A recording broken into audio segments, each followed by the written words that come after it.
He also was a supporter of the bombing of Kosovo back in 98, 99. Mr. Speaker, my assessment of the situation at the present moment is that Mr. Milosevic is a war criminal and that ethnic cleansing, mass murder, rape, and the forced evacuation of hundreds of thousands of innocent people from their homes is unacceptable and cannot be ignored.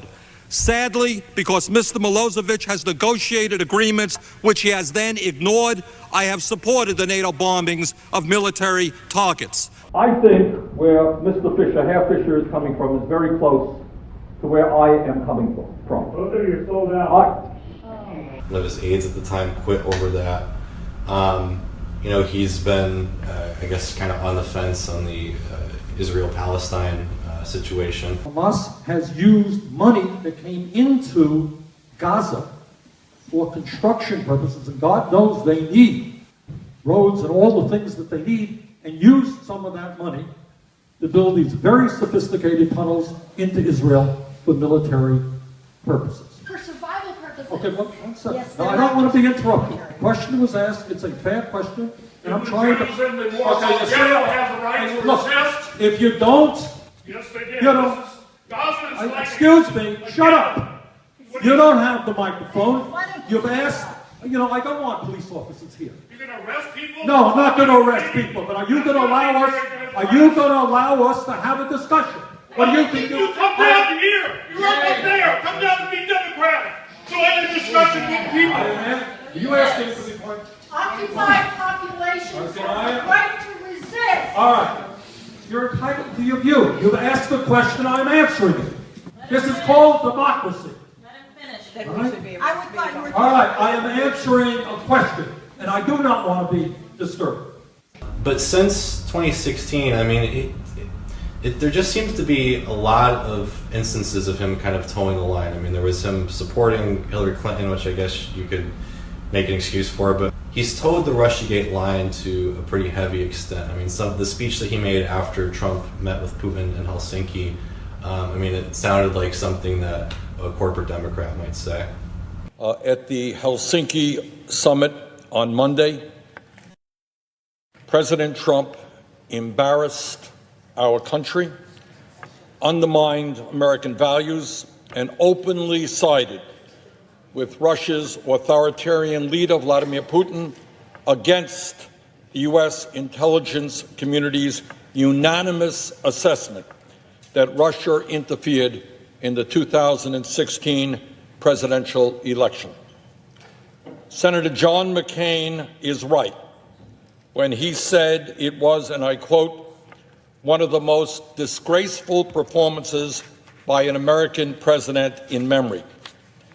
Mr. President, today we face an unprecedented situation of a president who, for whatever reason, refuses to acknowledge the full scope of the threat to American democracy.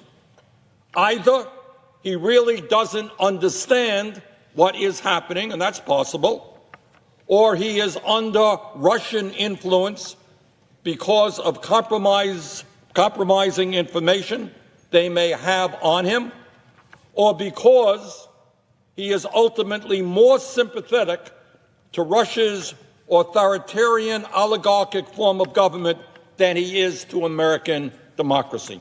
Whatever the reason, Congress must act now. Democrats must act. Republicans must act if we are serious about preserving American democracy.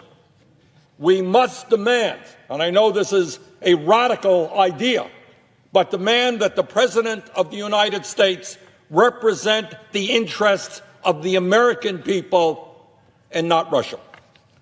Now, let us be as clear as we can be that Russia has not just been interfering in U.S. elections, but in elections of other democracies around the world, the United Kingdom, France, Germany, to name just a few countries.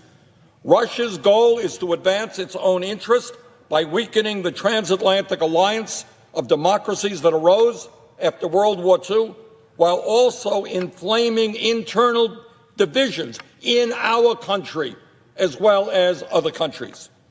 We should also be clear that this interference is directed from the very highest levels of the Russian government. Last week, Special Counsel Mueller announced a set of indictments of 12 members of Russia's military intelligence service, the GRU. There can be no doubt that given the nature of the Russian government, Vladimir Putin was directly involved in this effort. Coates said Russia is, quote, the most aggressive foreign actor, no question, and they continue their efforts to undermine our democracy, end of quote. Coates compared the warning signs to those the United States faced ahead of the September 11th terrorist attacks. The Congress must make it clear that we accept the assessment of our intelligence community with regard to Russian election interfering in our country and in other democracies. Does anybody doubt the truth of that? The Congress must move aggressively to protect our election system from interference by Russia or any foreign power. Does anybody deny the importance of that? The Congress must demand that the sanctions against Russia, as the Democratic leader mentioned, passing with 98 votes, be fully implemented. 98 votes on that issue. Also, I mean, his early statements on Venezuela, they were, pretty critical, saying that Maduro should not be cracking down on protesters and that he should be letting aid in. And additionally, most recently, he has not said one word about Julian Assange getting arrested a month and a half ago. So it just seems like there's a lot of instances where Bernie Sanders isn't really showing that kind of bravery that he's supposed to be notorious for. Right. And, as someone who, I spent a lot of time around Bernie for years, and he's gone through a transformation that is unusual for a politician. I mean, he was essentially a permanent backbencher, right, who was destined to never get any attention from the national media, who runs for president in 2016, and precisely because the national political establishment by that moment is so unpopular and so universally loathed, the message that he presented suddenly became overwhelmingly popular without any kind of institutional backing behind it, not money, not media support, nothing. People just flocked to that campaign because it wasn't the same old thing, right? And so he went from being, basically a Dennis Kucinich style, progressive who was, crying out in the wilderness about, inequality and other things, to suddenly being a major national famous political figure who had a real shot at the presidency in 2020.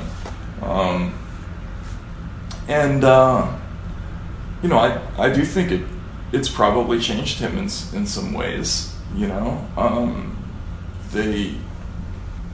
They aren't used to being in this position. If you went and followed him in 2016, you could see, Bernie in his own way, like it's the Sanders version of fun, but you could see he was energized by the whole process of being this dissident voice that was essentially drawing energy away from an inevitable front runner in Hillary Clinton, right?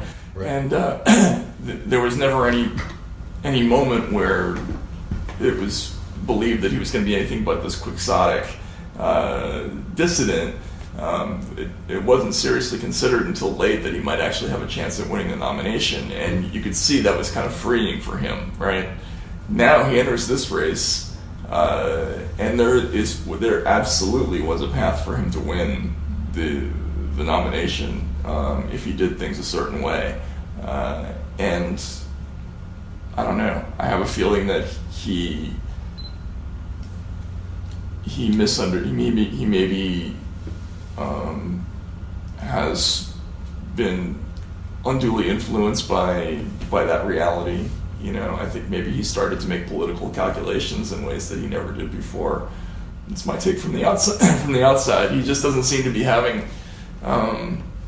He doesn't seem to be as unburdened in the way he talks about things as he used to be, which tells me that he's overthinking things, which is always a problem with politicians. It's like Bull Durham, don't think, it can only hurt the ball club, and I think that's what's going on with him. I don't know that, but again, it's just weird. It seems very uncharacteristic, especially when you go back and you look at the Bernie Sanders of the 1980s, who was so consistent and so outspoken and kind of like the left-wing version of a Ron Paul, for example. Mm-hmm. And just the past few years, it doesn't seem like that. It seems like he's a guy just, trying to find the path to the presidency. Right, yeah, which, it's tough. I mean, at some point, a politician does have to start thinking about winning, and Bernie has won elections before. He was elected to the U.S. Senate, which is not an incredibly easy thing to do, even in Vermont. And so all politicians are calculating, which is a question of how calculating they are, right? And I think his path was the opposite path. Like, I think if he was even more outspoken and more of a truly kind of revolutionary rhetorical voice than he was even in 2016, and more of a screw the man kind of a politician, right, that he'd be doing better now. Yeah, that's the silly thing too. Is it seems like in trying to do this, it's having the reverse effect. Like, he should just be more free. I mean, that's why Trump won, right? He ran against the establishment. Exactly, and the model, and I hate to say this, but the model for Bernie to win was exactly the Trump path. Trump was one person with a relatively insoluble base of support, running in an overlarge field of candidates who were essentially, close to each other politically. Yep. And Trump won that election running away, that nomination running away, by presenting them all as goons of the establishment, and he had fun doing it. Like, as time went on, following his campaign, you could see that he was gaining energy by the process of trashing people like Rubio and Jeb Bush and all that. Like, they were just easy marks for him. And the same way that Joe Biden should be an easy mark for somebody like Bernie Sanders. But that sort of mischievous fun bone that Trump has, Bernie doesn't have it. Like, I think he, embracing all the hate, embracing the negative media attention, embracing the chaos is not something that's normal to him. But if he had done that, if he had marketed himself as the one true alternative to the Democratic Party establishment, he'd be alone. Him and Gabbard would be alone, really, as true dissidents in this gigantic, overlarge field of, of not terribly impressive candidates, and that plurality would probably have carried him to the nomination, assuming that they could bloody Biden enough, which I think should be pretty easy.